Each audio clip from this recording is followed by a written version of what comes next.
Hello, everyone, and thank you for joining the American Ambulance Association today with Mark Campbell, Chief Information Security Officer with Global Medical Response, as he presents emerging cyber threats and trends in healthcare. In today's rapidly evolving healthcare landscape, cybersecurity has become a critical focus as the industry faces an increasing array of digital threats. This webinar is being recorded. The on-demand archive will be posted to the AAA website within 48 hours of the live session. A link to the presentation for today's session will be posted to the chat shortly, and please use the Q&A chat feature for any questions. And with that, it is my pleasure to introduce Mark. You can take it away. Good morning. Thank you very much. And let me start my presentation. Hopefully everybody can see it. Can you let me know if you can see it? Looks good. Okay, great. And again, good morning, everybody. I'm Mark Campbell. I'm with Global Medical Response, also known as GMR. We're the largest ambulatory and emergency services provider in basically the world. And I've been the information security officer, and a lot of times they call us CISOs, Chief Information Security Officer, for GMR this is going to be 6 years for me in November. So it's been a long ride. It's been a great ride, and I love the mission and vision that we have for what we do and helping to provide care to the world at a moment's notice. So welcome, everybody. And this could be interactive if you'd like to throw up some questions as we go through this presentation deck. I like being interactive. And if you have questions at the end, there'll be time for that as well. And I'll go ahead and start with the slide deck.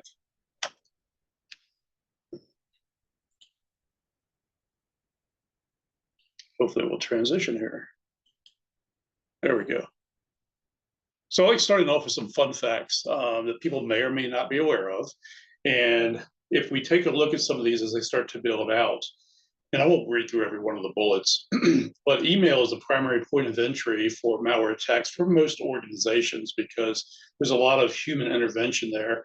And for those that aren't aware what that percentage is, it's 94%. That's a fairly high percentage when it comes to how malware can enter an environment within any of your businesses. So you'll see a few more that are built out there as well. And supply chain attacks have increased in 2024 by 78%. That's where the threat actors inject their malware into let's say a patch that comes along. I know everybody's probably heard about the CrowdStrike incident. That is pretty much a supply chain incident, but it was not a supply chain attack. That was self-imposed by them by pushing out basically something that smelled like malware, but it was a bad patch that they were putting in or upgrade that they were putting in that impacted and brought down a lot of those services. So one of the next bullets down there that I like to talk about are ransomware attacks and the average cost of it, because there is something called ransomware as a service, and you've got threat actors and threat groups that are out there, and they're nice enough to put together a service for those that are like-minded that want to attack organizations. And when they do that, they set up anything from packaging malware for you that's ready to go and launch on somebody. They also set up help desk services so that if you have a problem with launching your attack on somebody, they will help you figure out what that is. And a lot of people try to take a guess at what the cost of a service is like that, and they think in the hundreds or thousands of dollars. But it's simply, on average, $66. So anybody here could go to a threat actor group. They can sign up for a ransomware service. They can actually have customizable code that they can launch an attack on a company. And what happens there is all they're looking for is a piece of the pie, so to speak, from a payment perspective. And that could be anywhere from 15% to 35% or more. But if they're helping you out to cause pain and get financial gains from another company, they will ask for a piece of your takings, which is not unreasonable, but just the ethics behind how they do this is not good. And that's how it impacts a lot of us across various industries out there. So, and again, when it comes down to it, if we look at it again, human error, just somebody doing something either on purpose, not on purpose, by accident, are responsible for about 95% of breaches. And it's not all just about clicking on a phishing email or social engineering. Sometimes it has to do with upgrades that we do, pulling down the wrong software from the wrong site, or a site that's masquerading as another site where you should pull down the upgrades, and just launching a bad package that's got the malware included or not. So why healthcare data? Why are they being the bad actors, threat groups, actually coming after healthcare? We're not a bank. I mean, you would think that they would target a bank because that's where all the money is. One of the reasons, major reasons, is they love havoc. I mean, it causes multiple week outages for us. They end up in the newspaper, especially if they claim that they were doing it. For us, it causes other headaches, like having to divert patients to other facilities or emergency services routing. It's the strain that comes with that on acute care and provisioning, and just the capacities on how it impacts something that might not be forecasted, that's more unplanned. When you've got to move basically services that typically would be routed to one hospital, all of that services being routed to another facility. So it causes that strain. And it's also causing stress on local communities if we think about it. The availability, limited access. You've got canceled appointments that take place or have to take place. Those that are seeking or have appointments for procedures to be done, they get delayed or they get canceled as well. But ultimately, it's putting this, patient safety at risk, and the communities that we serve at risk, that depend on what we do every day in providing emergent services. And again, we're not a bank, so why? Again, they do, and they create disruptions for the fun of it. Again, they want to see themselves, like a lot of individuals do nowadays, in the spotlight, that is, out on the internet, or the front pages of the news are being talked about by your favorite news channel. They know that healthcare, the industry in general, they're going to pay to get their systems unencrypted, brought back up online, because it's all about saving lives. So they know out of experience that healthcare industries will pay, others may not. And again, why is it that they are focusing more on healthcare than they are banks nowadays? Because if you look at the graphic there, medical records, they cost more. You get more data, you get more reusable data out of there, versus maybe a one-time use of a credit card or a debit card. Somebody finds out that their credit or debit card is being used by somebody else, they'll go in and cancel it. So it's a use as long as as much credit that's in there, or until somebody cancels that. Driver's licenses are pretty much the same thing. It's a one-use type of thing, used for fraud, to maybe even be presented as, I would say, information to be able to apply for a credit card or a debit card in somebody else's name, right? But medical records are reused all the time. You've got your PHI data in there. You got your PII data. A lot of that information is linked to, in combination with, let's say, driver's license, to apply for credit cards or open banking accounts in somebody else's name that you're unaware of. Targeting patients is a huge one, because they can take the data that was pulled down, create spreadsheets, or you name the database, and they can say, hey, I want to go after individuals that have been identified as having cancer. I want to try to come after them and sell them a silver bullet, that we have a solution for your loved one that you may lose to cancer that could save their life, right? Or do you want to become part of a trial that's unsanctioned, maybe in the US, maybe it's sanctioned overseas in the UK or elsewhere? But they will rinse and repeat using that money, going after people in multiple ways. And those distribution lists that come with the information they've gained from attacks, they're just resellable. And individuals out on the dark web will buy that information all day long. And it is compiled, because some of those that don't pay, ransomware, which can get extremely expensive, sometimes they just take that data, if something was compromised, and they put it out there for others to use. And that's part of the threats that they talk to you about if you do not pay what they would like or they're asking for. So if we take some of you may have heard about some of these attacks that have taken place, and this is basically in the financial industry. So many know about Change Healthcare. I mean, they were hit with $22 million in ransomware. Actually, they were double hit. But to date, I think they're pushing more towards, I think, a 1.1 billion, 1.2 billion dollars, and that includes not only the ransomware, but the lost revenue and the recovery efforts. They've got to employ third parties to help them understand what happened, conduct forensics behind the scenes, talk with the threat actors sometime, and also try to get that data recovered. Because maybe just because they asked for $22 million in ransom, they go, okay, great, we're talking to you now, but the cost has gone up because you've delayed in contacting us back by the deadlines, things of that nature. Acadian's another one. I mean, they were hit in 2023 as well as 2024, and the impact of them was 11 million records, and they had a $7 million demand on them. Ascension is another one. They were hit with a malicious download like others. And there's not much known about Ascension yet. They're keeping things quiet, which is the right thing to do. Don't publicize that you have been hit until you've worked out how you're going to recover the plans, the money, how you're going to pay money if you're going to pay, and things of that nature. Once you get all of that worked out, then you start to report how you need to. And that gets down to the last bullet, which is basically with the OCR, or the Office of Civil Rights. Healthcare companies and some others, but mainly healthcare, they are required to report breaches when they're hit. And we can see with those numbers there, the sequence of numbers. In 2022, there were 87 institutions that reported that there was a breach with them. It moved up in 2023 to 342 for that year.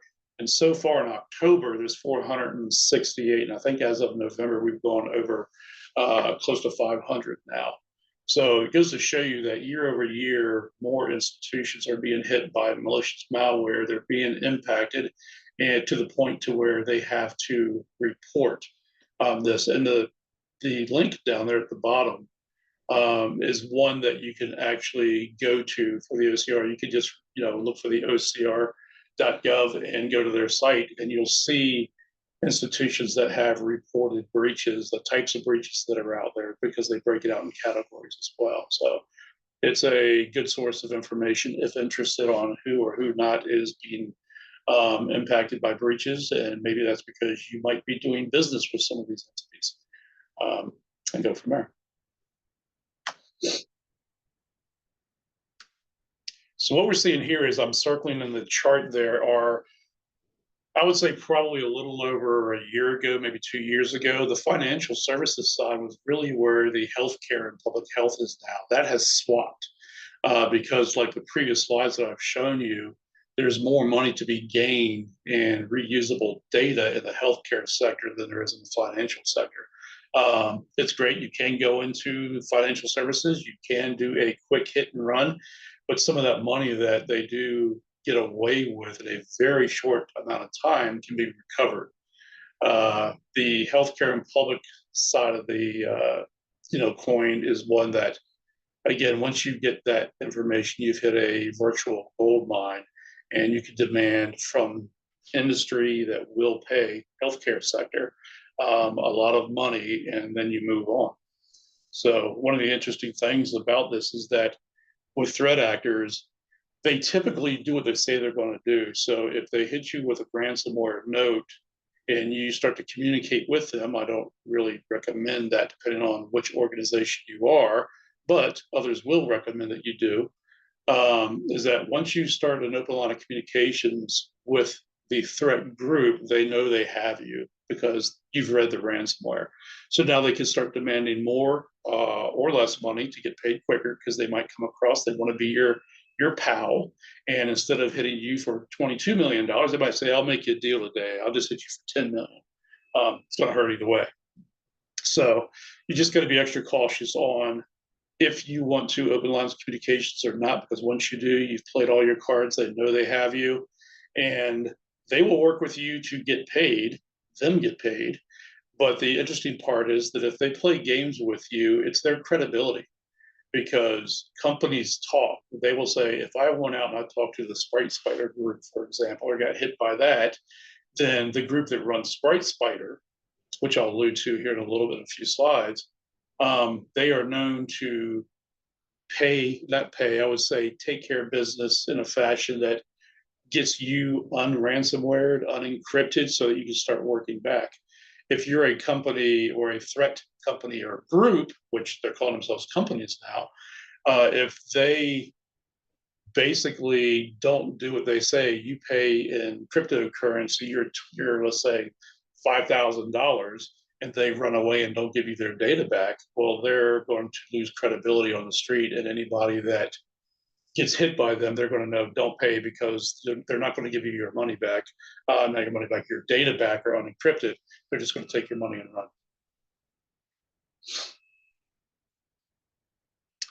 So this information is an example, but it's actually live data for global medical response, and it's not private, proprietary, or anything. It's an example of what my group and the company is hit with. So if we take a look at network threat events, just in Q2 of 2024, we had over 15 million attempts for individuals to try to break into our network. A lot of those are things that we catch and we block through our firewalls and other mechanisms that we have from a security perspective, put in place the controls that we have. And then, kind of another set of information that we look at are emails that are received and blocked. If we take a look at Q2, again, the same quarter for this year, we received 17.6 million emails to our email domain, gmr.net. And we blocked about 20% of it, about 3.5 million were blocked as suspicious or nefarious emails with content that we do not want users clicking on, that could get us into some trouble and or be put on the front lines of the newspaper. A few more statistics underneath is that there are 80 known bad actor organizations that are at the time of this, probably about a month ago, that were targeting the healthcare sector. So they're very familiar with these organizations, our organizations, and those number of bad actors that are targeting healthcare are growing exponentially. I believe it was probably the beginning of the year there were only 20. Now there are 80. There are also, and I'll put this stat out there, for 45 organizations that are targeting transportation providers, because we're a healthcare provider. We're not just a transportation provider. We just don't move people around. We actually provide care to those individuals like a hospital would do. But since we are mobile and we do have ground units, we also have air units with fixed wing and rotor aircraft. They target transportation because they want to try to impact and again stop services that are being provided for others. So when I mentioned threat nations earlier, nation states, some of those that we could see are ones that we're not too friendly with, other ones that a lot of people travel to on their vacation time, but no surprise, Russia that's out there. But this information came from CrowdStrike in their threat report, and they do actually have these little images that they associate with each one of the nation states and categories that are out there. They have their own little cute names. You heard me mention spider earlier. That's a Sprite Spider.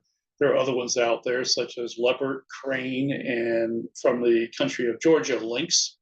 And they are very, very, very organized when it comes to preventing and disrupting, I would say, services for organizations. That's not just healthcare. So let's talk a little bit about artificial intelligence. That's one of the hot topics nowadays. You almost can't pass a channel or a news channel and not see something about artificial intelligence. And also, you'll probably start hearing more and more about artificial intelligence and how threat actors are using it to, again, cause disruptions and get paid for things that they don't deserve to be paid for.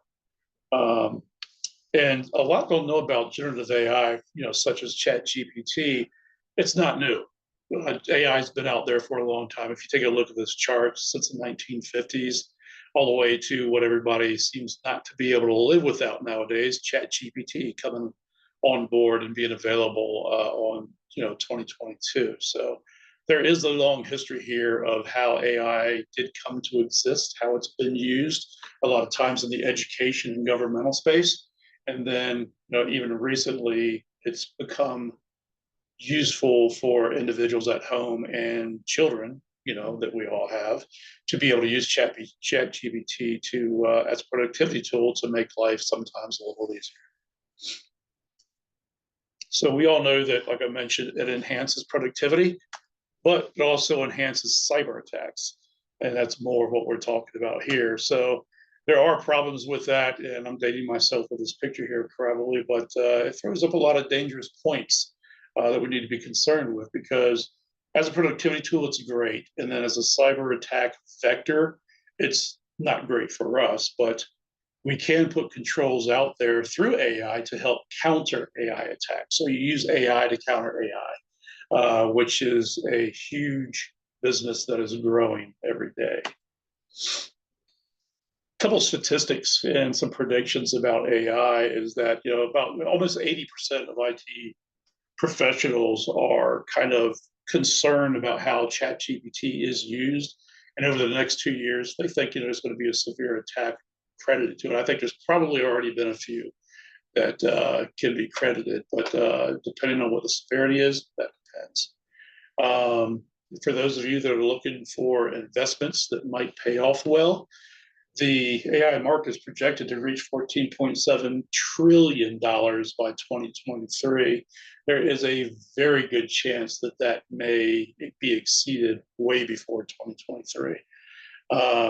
Again, some of that's going to be used for legitimate purposes, but also bad actors will be using those technologies as well to help them do their jobs better. And we'll see some examples of how that's going to be done in a few slides.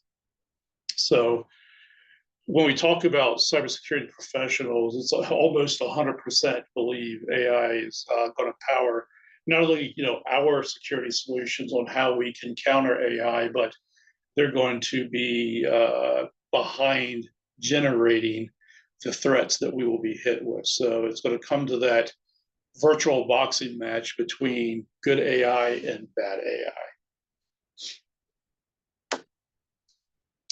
So we talk about generative AI attacks. The way we're seeing it being used currently today is that for credential phishing, right? They're coming up with creating ways to show realistic landing pages for websites that you go to. They're enhancing existing websites. Endpoint exploitation is basically where you've got a laptop or a desktop, even a personal device, that you are not patching correctly, right? So they will have AI go out, do scans to find out if your company has software that is vulnerable to threats that haven't been patched yet. Business email compromises, that's what BEC stands for, and social engineering. The threat actors are creating some very believable and realistic sounding emails. And I've got a copy of one of those to show you as an example.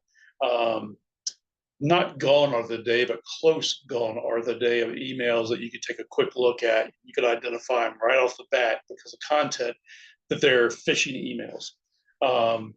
Because of the spelling might be incorrect depending on where they originated from. But nowadays, they're doing spell checks on everything they send out. They're using AI such as ChatGPT, to write these type of phishing emails for them.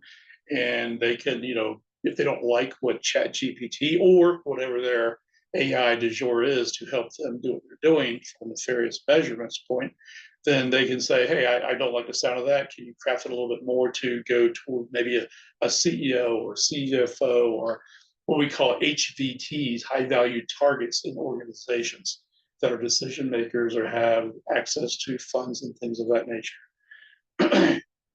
They're also using it to create malware. And this isn't really new, but they're fine tuning the way they can do it and how quick they can do it. Malware that becomes what we call polymorphic. So if you get hit or download malware, and groups such as mine or other forensics analysts are trying to track down what the malware is doing, how it's hopping from device to device, how it's communicating with the threat groups that are out there. Once you think that you've identified that, the threat group and the AI changes the code behind the scenes and it starts to do something different. So it becomes a different variant of that malware. And then the chase is on again. So you've got to stop what you were doing and start learning what that malware is doing all over again, because they may change the way they're communicating back to the threat group. They might change what the actual malware is doing, because maybe it's no longer encrypting. Maybe it's just stealing. Maybe it's stealing and encrypting at a quicker pace. So when we talked about the software, or I should say the ransomware as a service earlier, AI also helps those less experienced hackers to gain knowledge on how to create malware that they never had access to before. So there are your chat GPTs, which actually do a fairly good job on saying you can or can't do certain things, or will not provide you with answers. But you do have the threat groups and others that are out there that are creating their own versions of AI or generative AI that are designed just to do this. So the world starts to get a little scarier. This is an eye chart. I don't expect you to read, be able to read a lot of it, but when we talk about phishing emails, that's really a sub part of the domain that's out there under security awareness. A lot of your companies do implement phishing simulations on a given frequency. Maybe it's every month, maybe it's every quarter. It varies. But if you're not experiencing that already, it's a good way to train employees in a safe environment to look at what could be a phishing email, identify what should give them cause to pause and not click on a link or respond to an email, and to report it to your company's cybersecurity group or phishing email. That's just one part here, but cybersecurity has defense in depth, and there's a lot more that we look at other than just phishing related activities.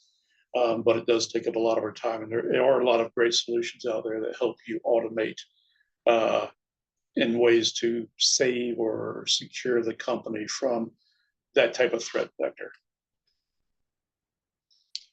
So if we take a look at AI-generated phishing emails, on the right, you'll see where the grammar, it looks like somebody wrote it that was fairly educated. They know what they're talking about.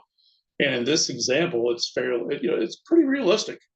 It looks like it's coming from Facebook. It's got Facebook logos. It's got some Meta related addresses at the very bottom. And it's asking you to basically take action on what they're doing. So the topic's pretty related to or relevant to what somebody's job or responsibility may be at a company, to where somebody might administrate a Facebook page for their company. Nowadays, people start to get in a panic if they know that their online presence is going to be disrupted, because sometimes it's revenue generating, or it's just the way that we've grown to be and expect that if you take down my presence, it's going to impact me as a person. That's a kind of ridiculous way to think, but that's the way people think nowadays. Also, the email, it incites a visceral response, and or also at the same time gives you instructions on how to put you at ease. So this page, we take a look at it, it's saying at the top that it's, your Facebook page is at risk of being disabled. We can't have that happen, of course. As we move through there, it's saying that it's actually been temporarily removed, but not permanently yet. Further, to try to get that visceral response and put you at ease as well, is that you can click the confirm button to basically let them know that you're going to fix whatever they're saying. And they're saying basically that some of the content is not appealing, and it might be found disruptive, or it might offend somebody, which is an angle they come at you with. So they would like you to click the confirm button to make sure that you're going to comply with what their policies say. Also, they're helping you out here, that if the confirm button does not work, you can take that URL and paste it into your browser of choice, and you can get to the same page to provide them with feedback. And again, they just let you know that they take their standards very seriously, and they would like to comply. So again, they're enticing you to take action there. They would rather you, again, click and or paste that link in there, because they're saying here at the bottom, don't reply because you won't get a reply back. Actually, you probably are going to be monitored if you try to click reply, but usually they're not monitored. So they want you to, through automation, interact. And then one of the things that is a giveaway as well is that you would expect that an email such as this that would come from Meta or it would come from Facebook itself, and the domain that you would reply to or expect it to come from would be facebook.com or facebook.io or meta.com. This is coming from something that just looks like Facebook,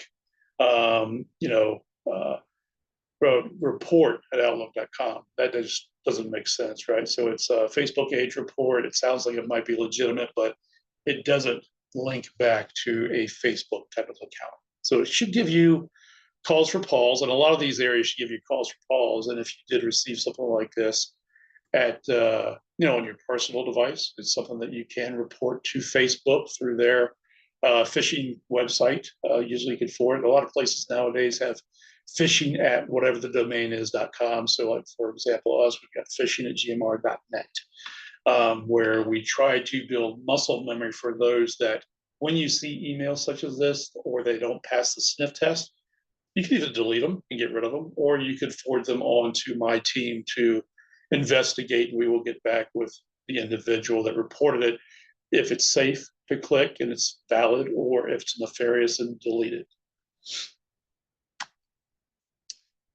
So we've got, AI threat actors. There's BHG out there, which is big game hunting, and also dedicated leak sites.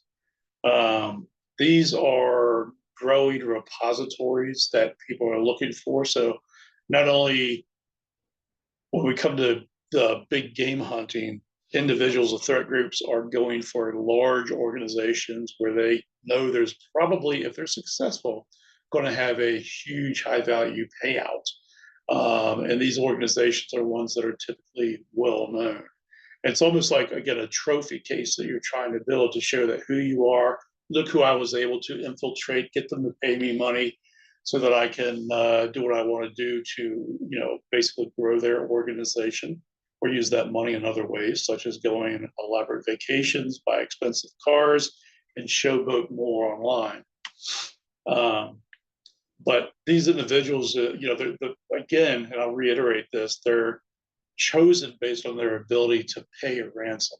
They don't want to spend their time with low yielding type of attacks. They want to go after somebody that's going to pay them, and they will be able to almost retire sometimes when they get paid off of the hit.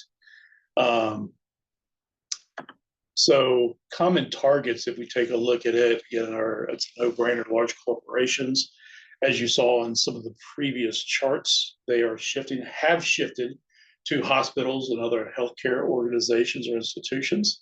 They still do attack highly and quite often banks and financial institutions.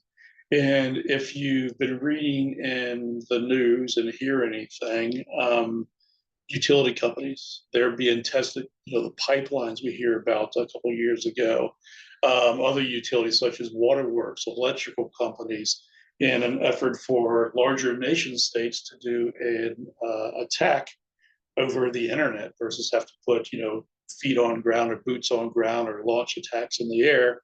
They just want to cripple the infrastructure that we or others have to be able to take advantage of it somehow. Maybe just it's for ransomware. Maybe it's not. Maybe it's for a country takeover. We don't know that. But these things are being set up. So use your own determination and thoughts about that. Some people say it's conspiracy theory, but there is a lot of supportive information out there about how infrastructures for countries such as our own are being tested, sometimes on a daily basis. So at the end of the day, AI, artificial intelligence, and tools such as ChatGPT, but the nefarious versions of it, they do help and assist the threat actors in acting faster. They're hitting with more precision, and they are getting paid quicker and with higher amounts of money as well along the way. For your part, and I like sharing this a lot of times, right? So a lot of times you really become the best defense against cyber attacks. It's great that we have the ability to put in place different layers of security. which costs quite a bit of money to put in place to help save or protect our companies. But you as an individual, some things do get by the solutions that are out there because the threat actors are extremely smart. Technology such as AI provides them a way to circumvent some security controls.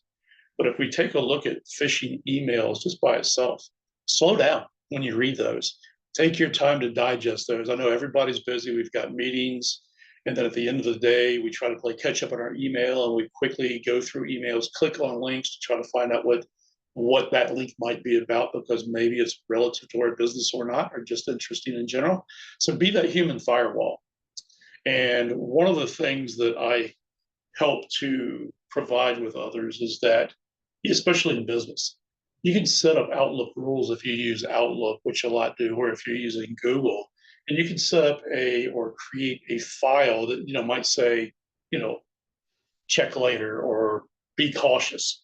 And anything, if you're, which a lot of organizations are again doing, they're showing that in a subject line, they're putting, like we do, EXT in there for external emails. So somebody has a visual clue that that email is coming from an external entity.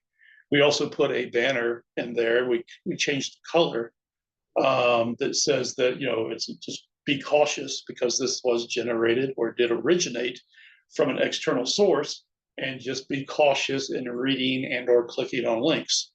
What I do is I set up a rule in my inbox that says anything that comes from an external source, I throw it over into that cautious folder so that at the end of the day or when I get a chance, because it might not be a priority for me, I will take my time and I will go through and look at those emails and decide if I need to respond or not respond or just delete or report it as a phishing email. So it helps you, I guess, one, save some time so you can focus on your inbox on some really important emails. But for those that you need to be cautious with, and again, it should give you cause to pause and read slower, just put it in another file folder automatically so you don't have to worry about it, but you do know that it's there. And those emails will not be lost. If you know that your organization has some opportunities, I would say, to tighten down security or processes along the way, don't try to bypass the processes, right? I mean, it's you, part of the ethics and doing what you do is your job. If you do find that there is a bad chink in the armor, or that something could be bypassed and you can get around it to make life easier, actually report it to your IT department. You can report it to your cybersecurity department or anybody in leadership so that somebody can take action and basically shore up that hole. So again, the better you can help inform IT or cyber, the better, because we don't know everything about everything in the organization. And have that corrective mentality, right? One of the things I try to promote here at GMR is that people come to work, they have their laptops or other provided devices from GMR, is they like to, or they get in the habit of using those as personal devices. They like to go out and check their personal email. You shouldn't do that. That's why we have smartphones. Check your personal email or social media sites on that personal device. When you go to other sites that many others use, or your personal sites, which might not have the same expensive controls in place to help protect you from phishing emails or otherwise, you put the companies typically at harm when you do something like that. We do have controls to help prevent that, but they're not bulletproof. Okay, so treat your corporate devices as corporate devices and try not to do personal activities with those devices. And again, you're a part of the overall cybersecurity, I would say, solution set, because without individuals being aware of what is going on and happening in the work environment, sometimes things will sneak through. Again, it happens. And next thing you know, you've got something going on in the organization because you did check your personal email, or you did click on a link or visit let's say, website, because you have the ability to download applications and install those on your devices at work, which again should not be allowed, because If you do, you end up with something like this on your desktop. You can't do anything except get to this note that may pop up or maybe placed on your laptop. And that's what happens. And this is just an example of one when you basically are encrypted ransomware, and the bad guys have a strong foothold on you, and they give you pretty good instructions on what you need to do next in order to be decrypted. Understand if your data was stolen and or not. But once you start seeing one of these, typically it does not happen just to you. It starts to spread like wildfire. Next thing you know, your entire organization can go down because of clicking on a link or opening an email, and downloading and installing something that is very nefarious in nature. With that, that is all I have. I appreciate everybody's time, but I do want to open up if there are any questions or otherwise to those that are attending.